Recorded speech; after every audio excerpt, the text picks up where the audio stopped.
Guys, welcome to the Quintessential Experience with Sipo.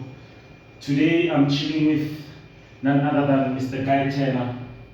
I think I want him to formally introduce himself. Can you please formally introduce yourself to my viewers? Sure. Firstly, thanks for having me on your channel. Yes, So my name is Guy Turner. I'm the Managing Director of Isowall Group. I've been with the group for just under 2 years, coming up to 2 years. So I learned a lot in this position, and I'll take you through the business a bit later. Wow, that's good. That's good. I'm so honored and blessed to have you here on this platform, because I feel like you have a lot of insight that you're gonna help the viewers. You're gonna share information with them. So, where were you born? Yeah, so I was born in Johannesburg. Born and bred Johannesburg, so I spent most of my time in Johannesburg at 2 schools. Yes. Rivonia Primary, and then went to Red Hill High. After my schooling, went to university in Cape Town. Spent 4 years at university. I studied a BSc engineering degree in materials. Back then had a bursary with the railways. So worked off my bursary, and for most of my working career I've been in the railway industry with various companies, and like I said earlier, joined Isowall in October of 2020. 2020, okay. How's the journey been from school up until you get here to the position? Yeah, I mean, look, it's the journey's been interesting. And education is obviously key to, to get a foothold into the job market. But what you do after that is really in your hands. And for me, I took the decision. I had 2 routes that I could have done. I could have been a scientist, having an engineering background and specializing in very technical aspects of materials. But I took a decision fairly early in my career that that's not an area I wanted to study, and I decided I wanted to get into more general management. So I moved into my first general management role probably 10 years ago. 10 years ago. Which company? So my first GM role was at a company called Martin and Robson. Martin and Robson was a company that supplied magnetite into the coal industry. So very much a distribution business. It was a great business to get my hands on. It was fairly technical, so my background was good. But being a general manager, you really have to understand all the sides of your business. Yes. And key for that is understanding whether your business makes profit or not. Yes. So very early on in my career, I decided I had to get more proficient in accounting. Yes. Really, because the business is all around whether you make profit or not. So really understanding whether your business is making money or not. So how did I do that? I did a few online courses, but then also it's really just getting your hands on, taking the initiative while I was a technical person, asking for the income statement, the balance sheet, and really understanding them. It helped you grow that. So yeah, again, like I said, it's very much in your hands. You get a bit of a start in your career, but once you're in that career, it's really taking that initiative to move to the next step. And I would recommend, if you're in a career that you're not so sure about, set yourself a goal and put a plan in place on how you're going to achieve that goal. That's good. It's going to be different for everyone. Yeah, it's going to be different. Because how do you deal with adversities, challenges that comes with being an MD? I feel like it's technical and challenging position. It's not so easy. Yeah, look, every position is different, and every position has its own challenges. But yeah, it's really understanding your business backwards. You know, I've been an MD of probably 5 or 6 companies. One was with a previous group where I had 4 MD positions through the group, and then obviously this one. And each of the companies that I looked after had different challenges, and you really have to tackle the situation as it presents itself. It's difficult to say, no, you do this or you do that. It just depends on the situation. I suppose key for me in most of the positions I've had is to make sure that the relationships you have with all stakeholders is good. And those stakeholders are your clients, your shareholders, your employees, your competitors. It's having that relationship helps you deal with various situations that are presented. So yeah, we would have to look at an individual situation to see how I handled it. But in general, the way I deal with problems, I'm an engineer by trade, so engineers like to understand what's happening. So I'm a little bit reluctant to jump in and make a rash decision. I'd rather understand what the issues are in the business and then tackle it with more informed information. You know, you get a feel of the business, you understand what the problem is, and then you come up with a recommendation. But I also like to get the involvement of the team, and the team is all the stakeholders. So what principles are you using here in business? Because I was watching the interview of Rob Hersov from the Hersov family. His grandfather started Elon with his friend. So he spoke so profound about, he studied at UCT, the Mantle House, he even went to the Harvard Business College, and even worked with this guy, Rupert Murdoch. So he said he worked there for 2.5 years. He was his right-hand man. Rupert Murdoch, for people who don't know him, is the most influential man, especially in media. Owns the Fox, the Sky News, all those things. I don't want to go deeper. So he said that he learned 2 critical principles. He said Rupert Murdoch told him that you must be decisive.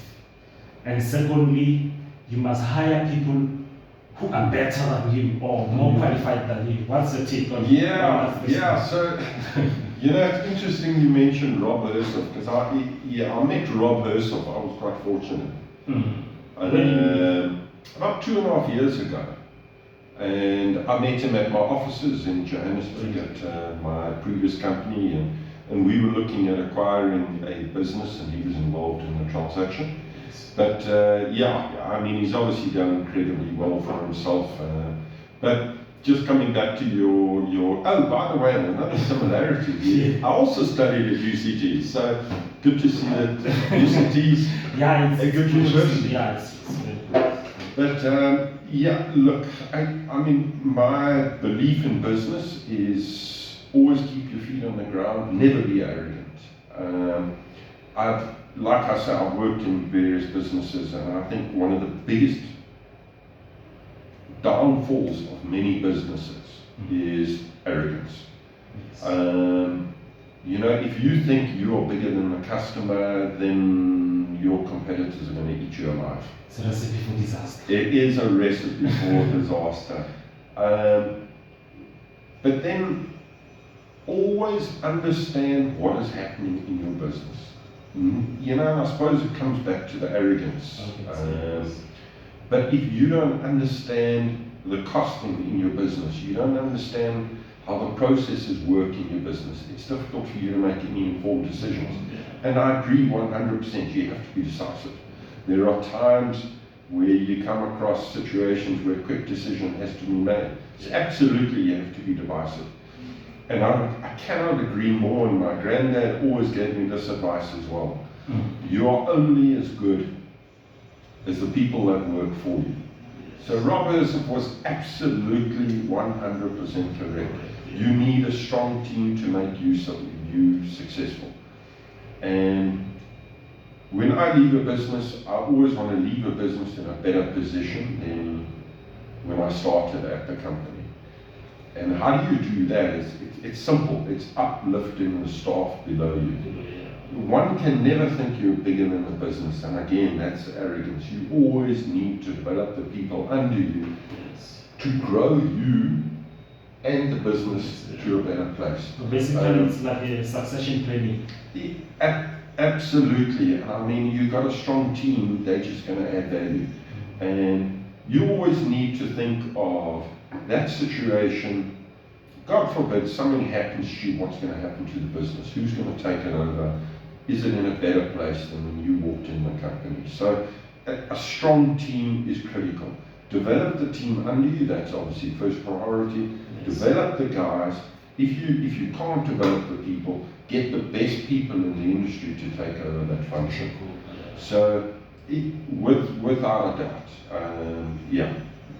Yeah, I think your mindset is similar as Elon Musk, because I was listening to the Lex Fridman podcast. He was speaking with this guy, Jocko Willings. So they were speaking about leadership, and they took Elon Musk as a case study. They said Elon Musk likes to go to the plant there by Tesla, then works with the engineers, because he's an engineer himself. So even the low-level guys, he's speaking with them, asking questions. When there's emergencies, he's there all the time. So what's your take on such leadership? Yeah, I mean, look, it's a tough one, and obviously the bigger the role, the more difficult it is. And I look at Elon Musk, and with all the businesses he's involved in and the size of the businesses he's involved in, he cannot possibly understand everything that's happening within his business.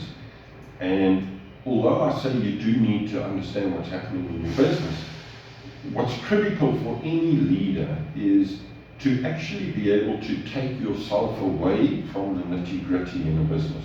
Yes. So it is a careful balance. Know what's happening in your business, but to a certain level, and let go of the rest.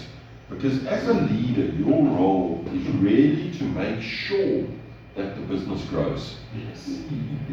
Your job is to make sure that all the stakeholders, whether they're employees, whether they're shareholders, whether they're customers, actually grow because of what you've done in the business.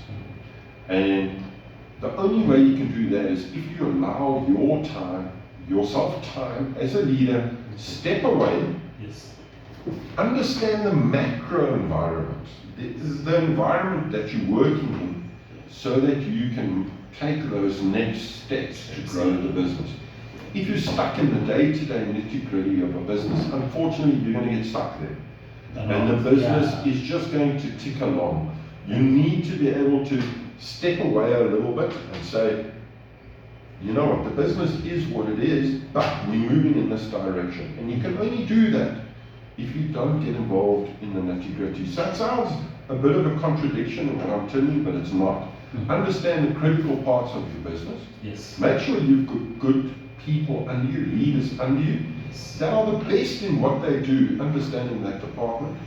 And then make sure that those people can grow and you know what's happening at that level. That allows you to step back a little bit and say, okay, but we do this product, let's change it a little, let's go in that direction. Wow, that's it. So let's speak about Isowall Group. So what basically Isowall Group is doing? Can you please tell us more about Isowall? Sure. So Isowall Group, very diverse business. We effectively manufacture polystyrene. Yes. All forms of polystyrene, from polystyrene cups and tubs, yes, all the way through to flame retardant polystyrene used in the building industry, in insulation, shape molded products such as cooler boxes, sealing trays, anything that can be shaped with polystyrene, we manufacture. We do a lot of blocking. We then cut the blocks, which is then put into insulated water. That's another part of our business. So the paneling side of the business, primarily used in refrigeration, so a lot of the cold rooms you see out there will use our product. Okay. And then on the other side of the business, we manufacture expanded polypropylene, which is supplied into the automotive industry. So the likes of Toyota, BMW, Renault, Nissan, we supply components for them. So typically, your Toyota Hilux back seat, Yes. the inners of that will be a product that we've manufactured. So very diverse business. And we do quite a lot into the DIY market. So the cornicing that you'll see in a lot of the houses and the skirting boards, we also manufacture that. And skirting board, trying to be a greener business. Yes. So we recycle our polystyrene to be used in the skirting boards. So very diverse business. Yeah, that's good. So if anyone wants to buy your products, where can he or she get the products? Are they also available online where they can purchase? Sure. Please elaborate. Sure. So unfortunately we don't have an online portal yet. Yes. But everybody's free to have a look at our website, www.isowall.co.za. We are upgrading the website, so you will see some changes over the next couple of weeks. Nice. All our contact details are on there, and we also have a factory shop which is open to the public in Silverton, and we've just redone the signage here. Yeah. And so it's very visible. There should be some pamphlets and advertising going out in Homemakers from October. Yes. So you'll get more details in there. So can you please tell us more about the factory shop? I saw, while I was coming here, I saw the big signs, looks nice. Yeah. What exactly are you selling the factory shop? Because Yeah. I see here this position, it's the group where you manufacture and everything, the reception, and then that side, is it only a shop or what was it? Yeah, so the factory shop, Isowall, because of the growth over the many years, is spread over various sites. So we're in, we're probably about 500 meters, no more, maybe a kilometer away from Mosaic Street in Silverton. Yes. That's where the factory shop is. The factory shop is really an extension of some warehouse facilities that we have, so it's fairly small. Yes. But what we aim to do in the factory shop Yes. is sell products that the general public would visit a builder's warehouse for, or would visit a Deco warehouse, any of those sort of outlets. Yes. And the products we think will move quite well in the factory shop. So they're going to be on display. Is the cornicing, so various forms of cornice, polystyrene cornice, cut cornice, molded cornice, as well as our skirting boards. But then obviously all the other products that we do manufacture are available in the factory shop. So your polystyrene cups and tubs, various sizes, from 250s all the way up to 350s, as well as the tubs, those are available. And we also do some of our shape molded products, sealing trays, cooler boxes, all the products we manufacture, which is available on our website. Wow, that's so impressive. So can you please give us your top 5 businessmen in which you look up to or admire? Please, top 5. Yeah. And why? Difficult one. There are so many really good businessmen out there. I suppose number 1 on my list would have to be Elon Musk. Elon Musk. Elon Musk has to be. Why? South African born and bred. Wow. Gives us all hope. Wow. Guys that went to school and, he went to Pretoria Boys, but I suppose the other thing that's really impressive about him is another engineer. Yes, yes. Technical background, and has made a huge success in business. I think what really inspires me about Elon Musk is just the lack of fear that Elon has. I mean, who would have dreamed 15 years ago that this guy's market cap would be bigger than any other automotive industry? It's mind-blowing. Who would have thought he would be putting spacecraft on the moon? And this is a boy that's born and bred in Pretoria, so he has to be the number 1. And obviously, the industries the guys involved in is all future-looking industries. Yeah, We all know artificial intelligence, we know space, we know that electrical vehicles and the green environment. He's just so well positioned, so it's going to go from strength to strength. Yeah. And obviously wanting to get into digital media, and we won't talk about Man United. so he would be number one. I would say number two would be Richard Branson. Wow. Richard Branson, I suppose, similar to Elon Musk, has got incredible success, incredible diversity. It's strange both of them are in the space race, so that's rather interesting, but I didn't choose him because of it. Yes. I chose him because of the success he's made of the Virgin Empire. Number three, I suppose, would be, you've caught me a little bit off guard here. We only have three more. Yeah, I'm going to give you a rather strange one, which you've probably never heard of before. So it's a gentleman called Neil Kors. Yeah, the first time I hear. So Neil Kors is also born and bred South African.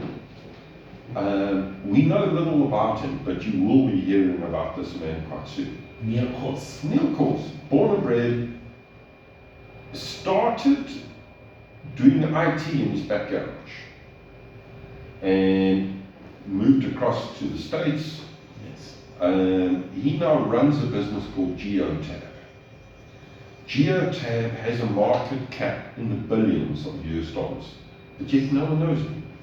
No one knows him. And this is also a boy, strangely enough, he went to primary school with him. We guys close, you know him personally, or? Yes, he was very good friends of ours. He was house friends. I still stay in contact with him, and that's the only reason I know about it, because he keeps under the radar. Nobody knows about him because the business is still privately owned, but it will be listed. And then he will become one of the wealthiest South Africans. It's an unbelievable empire that he's built. So Geotab is involved in geo-tracking of vehicles around the globe. So also future technology, he's managed to secure some US military contracts. Yes. Has businesses in Canada, US, actually Geotab in South Africa as well. So very successful guy. And I think because he's born and bred South African. Okay, let's go to number four. Let's have a What's left? I will go for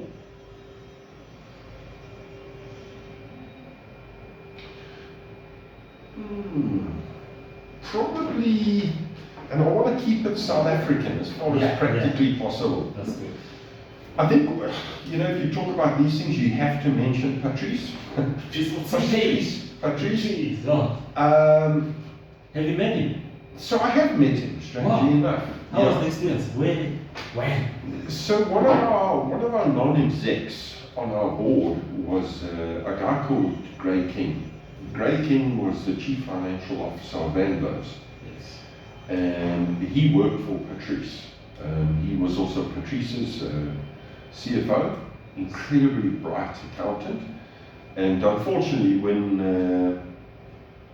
King passed away, I was at his memorial service and was introduced to Patrice.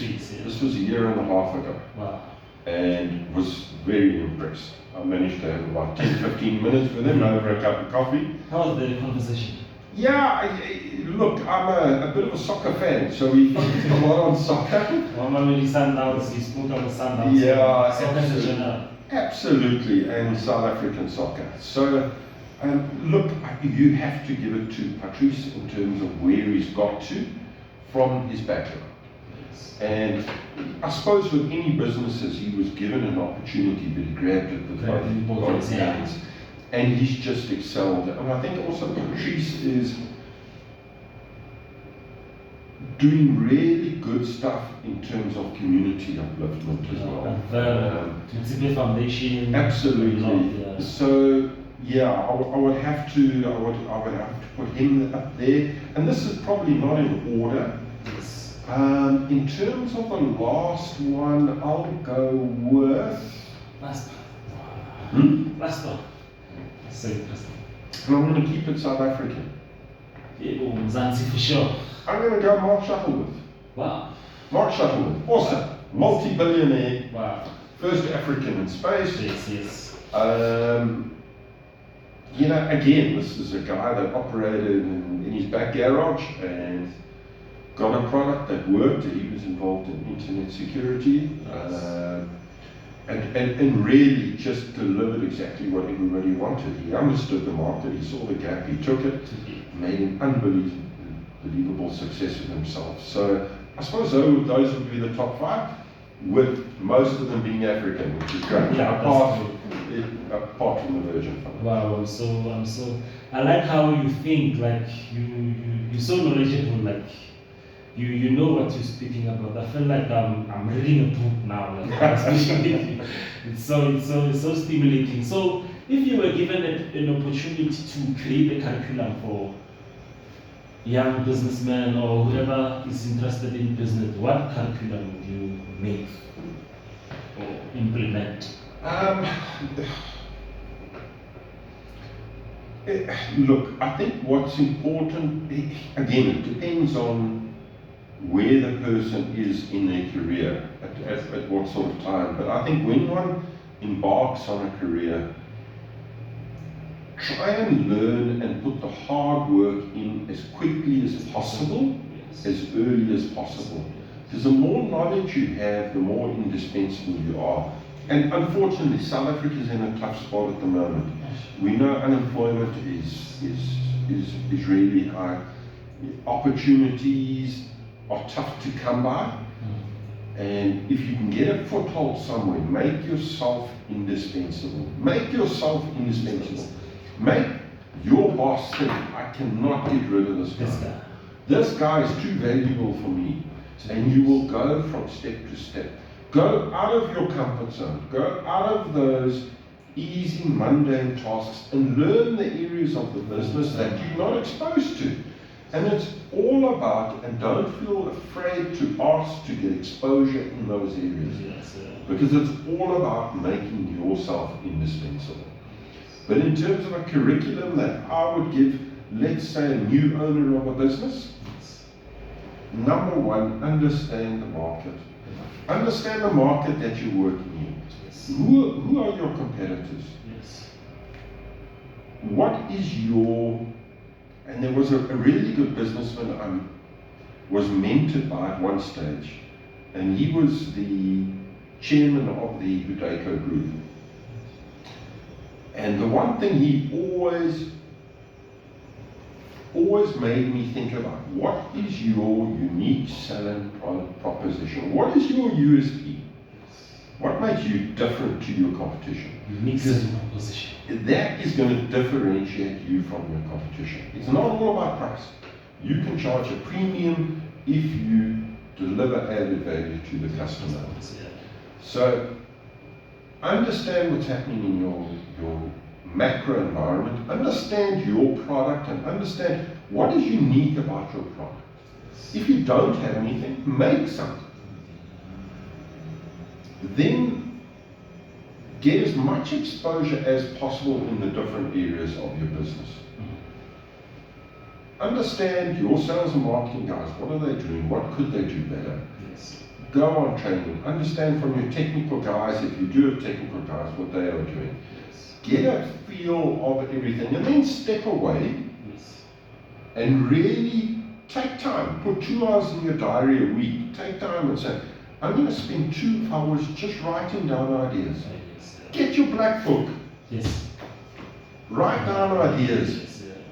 And at the end of the month, you can go back at those ideas and think, okay, we gave a shot at this. Another bit of advice I would give to people, I will always back people that take risks and fail, rather than those people that never take risks. You want to be on a safe spot. If you never take risks, you're going to be a boring employee. That's true. You're going to be a boring employee. You're going to get your standard increases, but you're never going to be exceptional. Take those gambles. Because you want a person to present you and say, you know, I've got a great opportunity. I'll give you another R1 million a year, but I need you to invest 100K. I'll invest 100,000 Rand with you, 100%. go and make it. If it doesn't work, absolutely, we understand why it didn't work, but at least we had a shot at it. And we'll take lessons from Absolutely. those failures. Yeah. I think when you're speaking about risk, you kind of triggered me, because taking a risk is the risk I took applying for a salesman position, and then I ended up being interviewed by you. Yeah. And honestly, for me, I think I'm spending a lot of time now listening to podcasts, whether it's politicians, financial guys, anything. I feel like now I'm in a position where I'm constantly learning, I'm constantly asking questions. So when I saw that ad, I was like, no man, let me go for this. Even if I fail, but I want to see how far am I, and then to learn, and then to expose myself, and boom. Yeah. You were there. I mean, look, you know, we won't go into it on this podcast, but yeah. You know, really comes back to that risk and reward. Yes. You know, without taking risks, it's going to be rare to actually get that exceptional reward. Yes. Wow, that's good. So, what's the meaning of life to you? Gee. Meaning of life. Meaning of life. Meaning of life. Really make a difference for generations to come. I suppose if there's one thing that I always strive to do, and I always try and give to my kids, is a legacy of, in some way, how have I improved this world that I've come into. Whether it be uplifting people that you've worked with, or positioning businesses so more people could get employed, or whether it's establishing a foundation, or whether it's assisting soccer clubs, whatever it may be, make a difference. I want to leave a legacy behind, and that legacy must be, people must look back and think, you know what, Guy did a great job. He may not be the next Richard Branson, yes, but you know, Guy made impacts and good impacts on people's lives. You don't want to be seen as that person, or remember that person that has always got that black mark behind their name. yeah. And clearly, everybody's got limitations. You work with what you've got, but look back and hopefully everybody can say, look, you know, I've left a positive impact. Yes. So, yeah, I mean, I will give everything to my kids as far as practically possible. I'll try and facilitate their career so that they can carry on. Wow, thanks a lot for your time. I don't want to go too long. I think we should do another conversation, and then the next one it will be more relaxed. We'll be speaking about soccer, your son. Absolutely. Soccer, your son who's in the US, so we'll be there. Today we just more a bit serious and stuff, but good. The next conversation, do you promise to Absolutely, I'd love to talk about soccer. No problem. Yeah, I think you should be on a regular on this channel. I think you're a great mind. I'm learning a lot. I keep saying this. It's like I'm reading a book, like 2 books already, or 3 books. So I thank you a lot for your time. I know that you're such a busy man, so it's a privilege and an honor to agree to do this conversation. No, thank you, Nicholas, and yeah, hopefully I've added benefit to some people, and absolutely we'll be back. Thanks you. Thank you, Nicholas. Shut up. Thanks, guys.